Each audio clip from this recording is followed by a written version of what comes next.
Well, look who's back with the Meteoric Ore Blade. Nice anti-bird tech. Get that Ichimonji on there. What an amazing R2. Get down! Yeah. So, I had not been messing around with this thing for a little bit because I wasn't sure if this run was a go. My whole idea is to use this with the Lusats, or maybe the Academy Glintstone Staff, in order to get some really good magma combos in here. Just one-handed, two-handed, what have you, magma sorcery, demolish everything once I've staggered the enemy, or just use Gravitas in combination with Roiling Magma as a wonderful combo. Go right into the charged R2 and just have a spicy time. Have a great spicy time. I mean, but the thing is, couldn't I do this on an In Faith build? And then also have incantations and have the incantation version of Golden Vow, which is a little bit better than the skill version, and just... It was a really interesting question. And I did the math. I don't know the exact multiplicative bonuses you get for combining certain things, but I figured that it would be similar on... except one for one regard, that would be the combination of two Gelmir's Glintstone Staffs. One in the offhand and one in the main hand as the main source of casting. That would be the Smithing Stone one. And then you would upgrade that for your primary smithing weapon, or thing, what have you. And your somber option would be like, I don't know, you probably upgrade the Golden Order Seal, but there's also the Sword of Night and Flame, that sort of thing. And I was thinking like, oh man, is the multiplication casting damage-wise just better with two Gelmir's Glintstone Staffs on an In Faith build versus my pure Int build? And I ran the numbers, got my 60 Int versus your 42 and 32 In Faith, and then I did some slight calculations.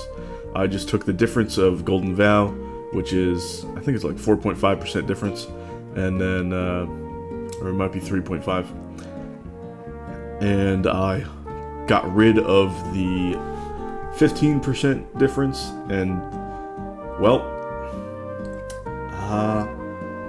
the damage is still higher, scaling-wise, on a pure Int build like this, because just the natural scaling of your Lusats or even Academy Glintstone Staff is just higher already than that of your Gelmir's Glintstone Staff at 42 and 32 Faith.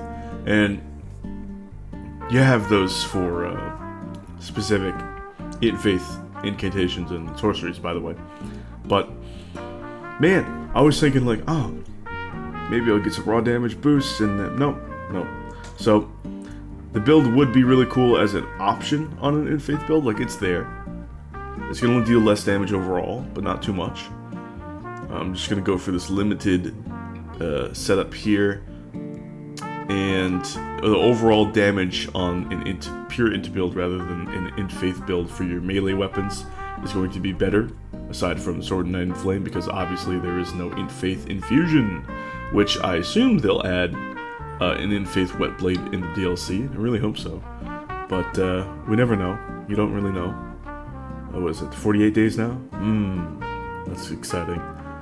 Probably 47 when I upload this. That's hype.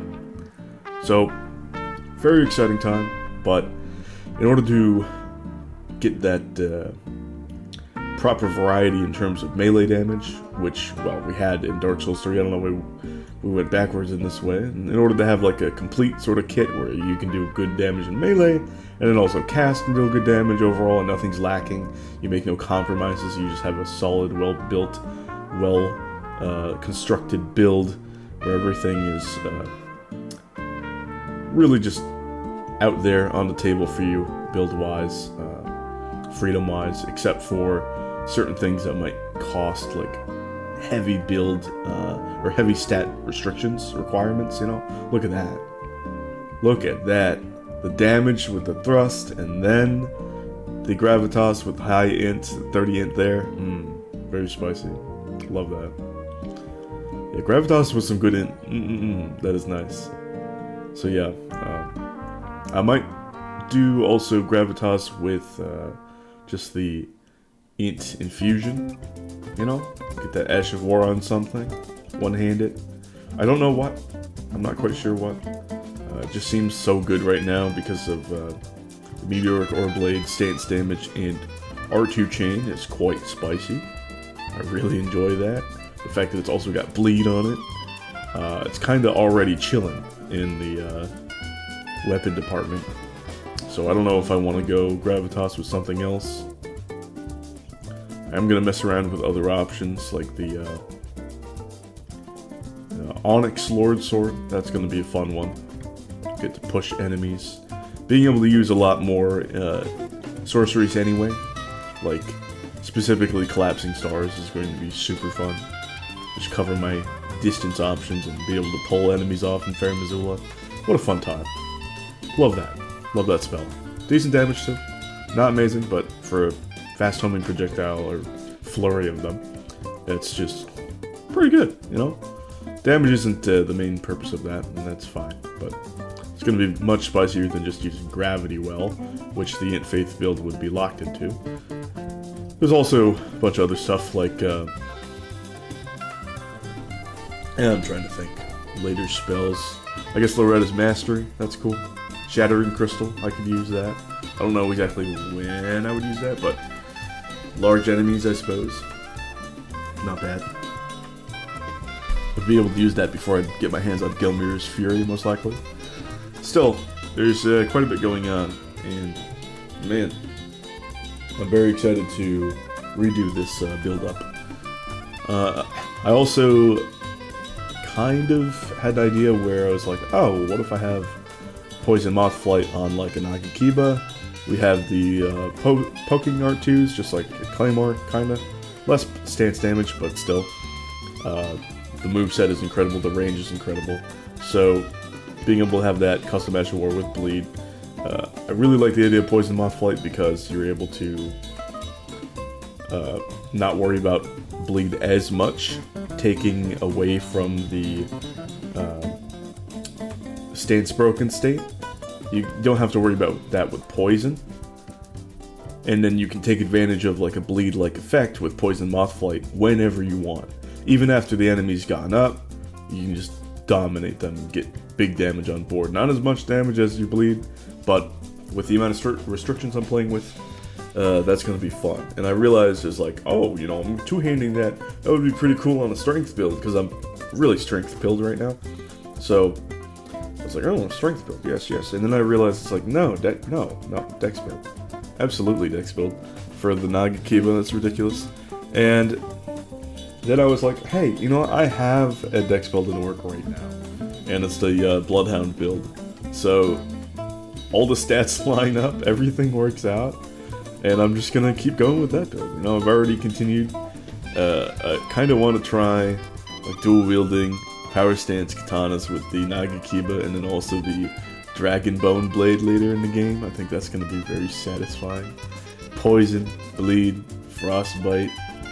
I didn't kill that third rat, and that's gonna cost me in this encounter. So fucking annoying. I hate these rats, man. But I have all the poison in the world, so I don't really care too much, you know. Not too much.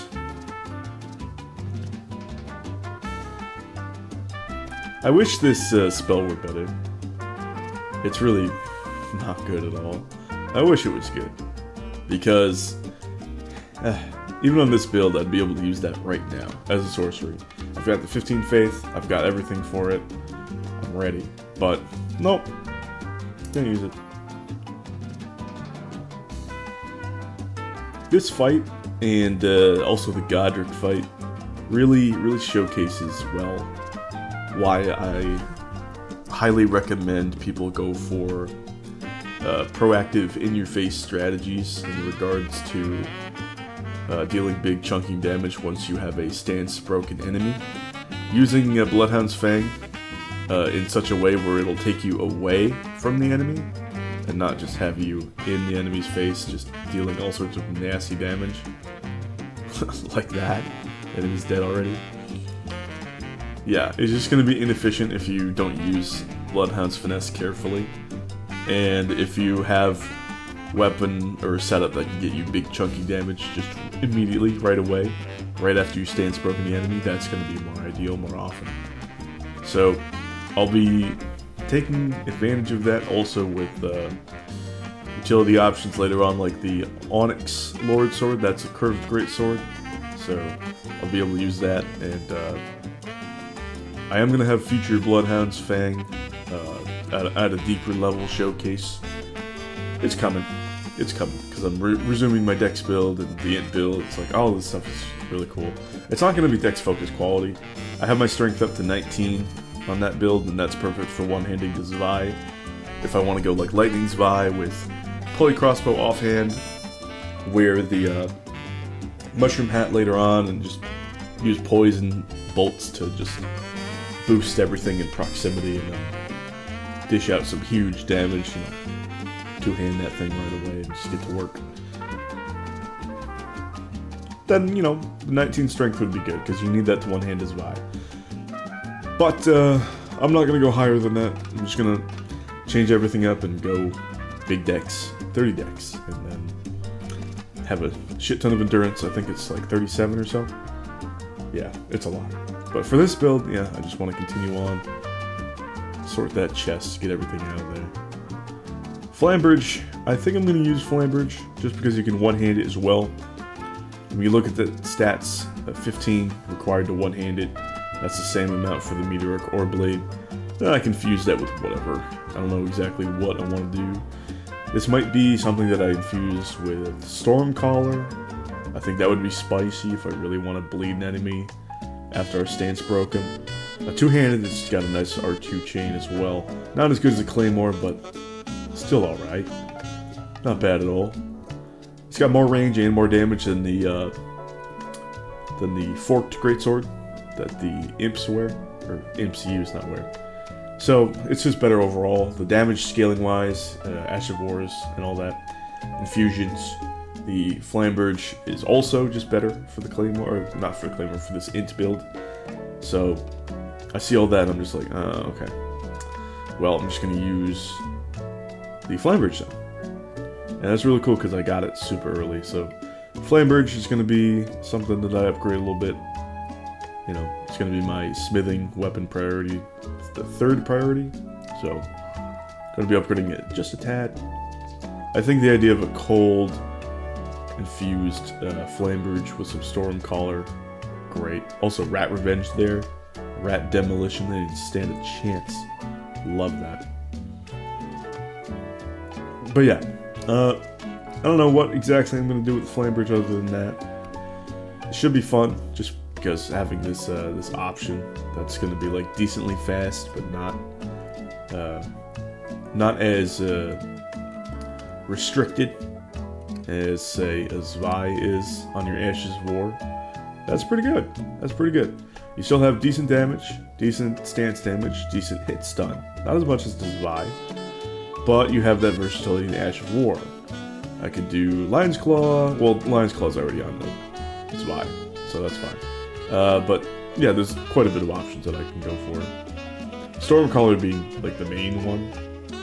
But I believe I could also do Wild Strikes and some other stuff like Stormblade. Quite a bit of options.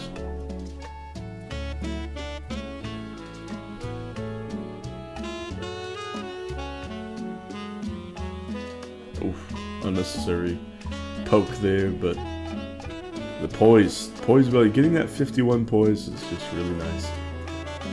Once you have 51 poise, you're set for a lot of attacks, not all of them,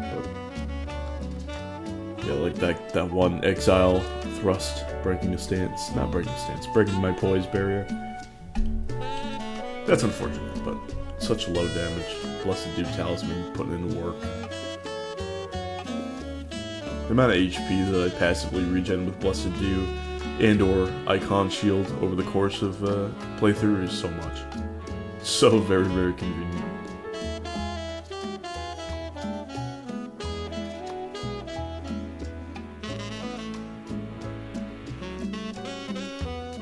I'm trying to think exactly where I would swap out, like, well, okay, how do I try to, like, manipulate enemies? Like, is it worth to try to use throwing knives to get enemies to a certain point where I can use an incantation, not an incantation, a sorcery like Glintstone Arc? Like, if I draw everybody to one point, I can Glintstone Arc them? Or do I want to just take them out? Is that more efficient to do that? It's a struggle, but it's an entertaining struggle. It's a good problem to have. Like, oh, how do I absolutely demolish these enemies? Fantastic. Me personally, for these exiles, you know, not a problem. But I think later in the when I'm fighting all those ants underground, I might go for strats with Glintstone Arc. Just be interesting. There's something else about the int build, pure int build that has over the in-faith build is, of course, you just have raw damage scaling over look at that damage on the charger too. Oh my god. You have raw int scaling, or just sorcery scaling. God damn. That's flabbergasting damage, but all of your normal sorceries, all of your normal sorceries that are not magma sorceries they were always going to deal more damage than your in-faith build. So that's going to have an advantage. I just have to figure out exactly when I want to use them. Elden Ring, if you want to perform particularly well, even under restrictions like me, you can't just go pew pew. You have to actually be intelligent and think, when are you going to pew pew? It is particular. It is interesting. You have to take advantage of that because, well, with the options that we have melee-wise, it's going to be difficult. It's going to be difficult to figure that out. Because there's always the looming question, if I'm dealing this much damage in melee, why am I pew-pewing? You know, I'm already gotten good. I'm pretty good. Like, look at this shit. Look at that. Look. I'm sorry. Look at that shit. When am I going to pew-pew? That is a legitimate question. Look, I bled him. Look at how much. Look. When am I going to pew-pew? Am I incentivized to pew-pew? Where is it? I can just Ichimonji. I can style on him. When is the pew-pew? I have to figure it out. It's difficult. And hopefully I'll figure it out during this playthrough. But thanks for watching, and I'll see you guys some other time. Bye!